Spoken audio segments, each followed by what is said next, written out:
'Twas a long time ago. Actually, not too long if you think 9 years is long, but it's longer now than it seems.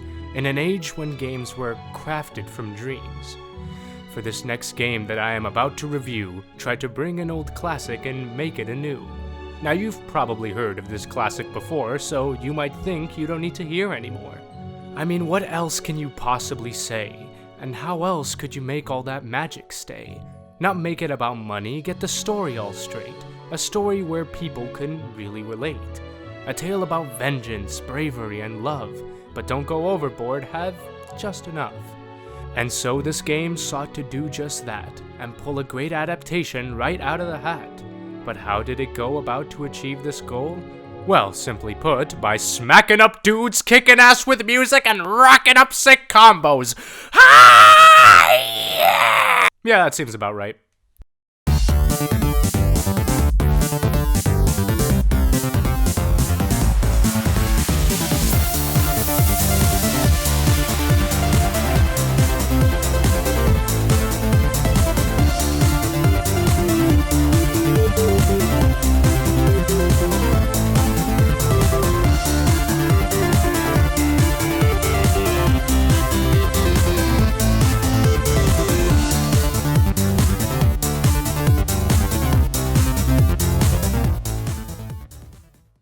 Yo, I'm that one guy, the one who's going through the necessary paperwork to legally change my name. First off, happy holidays, everybody!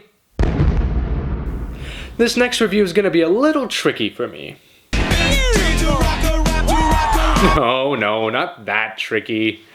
Unfortunately, it's nothing that simple.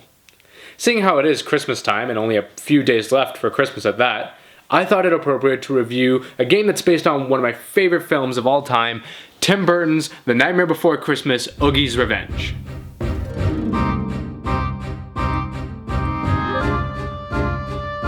It's a game that forces me to look beyond my own nostalgia and interests to give a semi-professional review to the somewhat appreciating masses. And you see, this is the tricky part. I mean, I love Nightmare Before Christmas, man. I mean, you've seen this, and knowing that, you would think that I'd give you a biased review of this game, yeah? Well, you're wrong, because this game sucks! Piece of shit. Okay, no, it doesn't flat out suck, but to start us off, the game acts like a sequel to the original Nightmare Before Christmas, if that sequel was directed by the Alice in Wonderland Tim Burton. The game takes a more action-oriented approach, with Jack Skellington kicking all kinds of ass, both physically and chromatically. Back in the day, this got some very, not so good reviews, which is a little disheartening when you hear it like that. I mean, it's a freaking nightmare. But then again, it's freaking Nightmare. How could you possibly take an animated classic like this and not only make a story that's faithful to the first, but also make a good game on top of it? The pressure is insane. Probably the most important aspect for some, if not most, would be the story. Supposedly taking place only a year after the events of the first film, Jack finds himself in that drive to find new ideas for Halloween. So he goes out of town for a while to discover new scares for the next year. But while he's gone, Lock, Shock, and Barrel sue Jack's archenemy Oogie Boogie back together, who goes as far as to take control of Halloween Town. Who could it be? It's me, Austin! Oh, son of a bitch! Not only that, but now he's planning to take over all holidays, so it's up to the Pumpkin King to save Halloween and Christmas. And also Thanksgiving, because, yeah, why not? Easter? If he's got time. Valentine's Day? Is that really a holiday? I'm sure I can let that one slide. It doesn't really need saving. But dear God, don't forget St. Patrick's Day. Above all else, St. Paddy's Day must endure. Now that's pretty much the gist of the story, and what I like best about it is that some characters seem to have undergone some development. Jack seems to have learned his lesson from the past and is passionate and focused on his own holiday rather than finding others, while still being the same lovable character. Oogie's ambition to take control of all holidays doesn't seem out of place either, because after learning about more holidays than his, it seems natural that his ambition would only just grow. But other than those two, there aren't really many other characters that seem to have undergone any kind of development, and there's some real continuity errors that just jut out to me. Like the fact that Sally is still stuck with the Doctor even though he clearly replaced her by the end of the movie. On another note, just how dumb are the people of Halloween Town? He said if we didn't, you might never come back. Do you think using ghosts and skeletons to hurt people is my idea of a good Halloween? We just wanted you to come back. So you thought that listening to Oogie would bring Jack back? I don't know, but I thought it was clear knowledge to everyone that Oogie Boogie was just bad news and he wasn't to be trusted. I mean, you saw in the movie that they didn't even want to talk to the kids because they know that they work for him. But that's just nitpicking. I mean, it's not like everyone in town listened to him. Most are either locked up or they were forced to. Despite some problems I have with some characters still seeming undeveloped from the last movie, I think it's an actually well-written continuation of Nightmare Before Christmas. It is really faithful to the source material, with accurate details like the geography of the town, as well as bringing back a lot of original voice actors, which is always a good plus. It's just a shame that they couldn't get Danny Elfman back to do the singing voice. That would have been awesome. Now getting to the actual gameplay, I'm not gonna say it's a Devil May Cry clone, but damn it, look at it. What do you want me to say? It's like comparing God of War to Dante's Inferno. You're gonna find a lot of similarities from the combo counter to the fixed camera angles and to the other gameplay patterns that require you to clear the room of dudes before progressing. But you'll also find that Oogie's Revenge pulls this off with enough of its own visual style to make it look and play interestingly. Jack is equipped with the Soul Robber, which looks an awful lot like those rubbery stretchy hands. Think of a stretchy hand that leeches off your wrist and is linked telepathically with you, and you have the Soul Robber. This is Jack's primary weapon, and you can lay the pumpkin smack down on all Skeletor baddies in your way. And the game does have some really nice flair to it, as well as Jack's own fighting style. Soul Robber! Come on! Soul Robber! I am the Pumpkin King! Soul Robber! Cause you can't have a game with Jack Skellington and not have him be a super styling dude and looking absolutely badass. Down the line you unlock some new costume powers like the sick as hell Pumpkin King and the tactical but kinda underwhelming Santa Jack.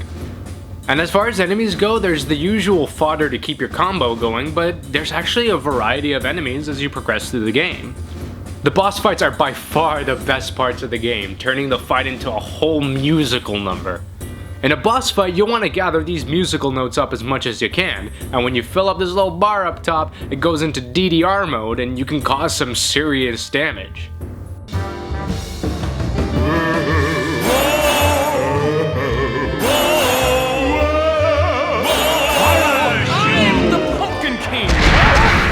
Something wrong, Pumpkin King! What have you done to my friends?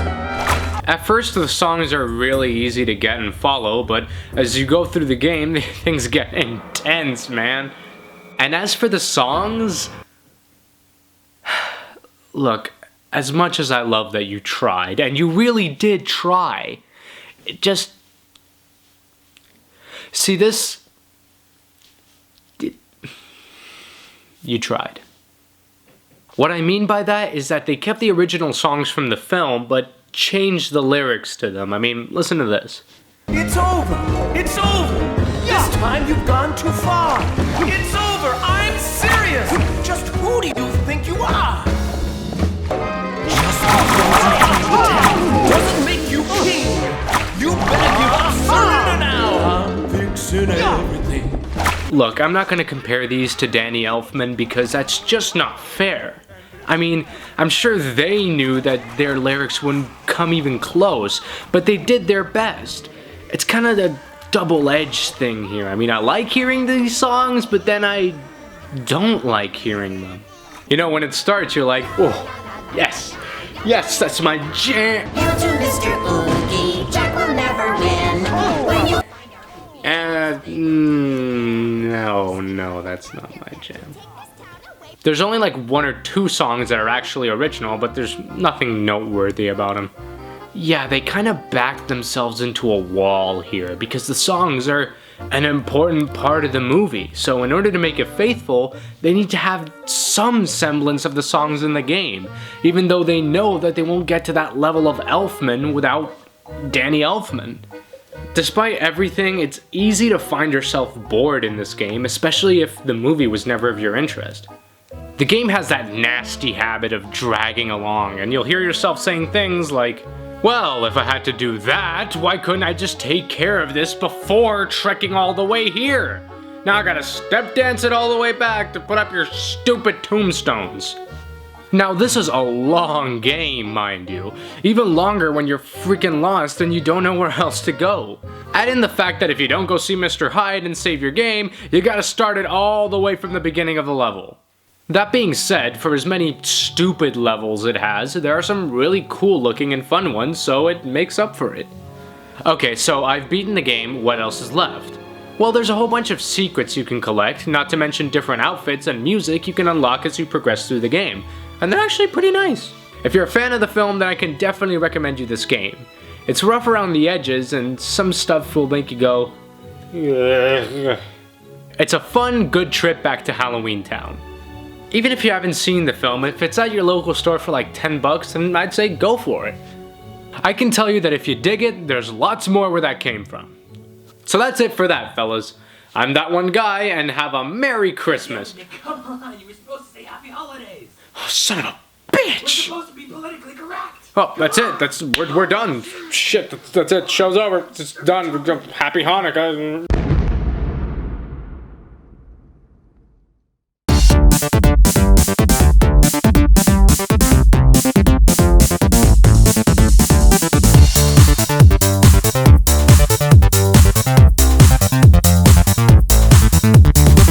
And since I am dead, I can take off my head and tell you to subscribe. Come on, you know what? That was good. Come on.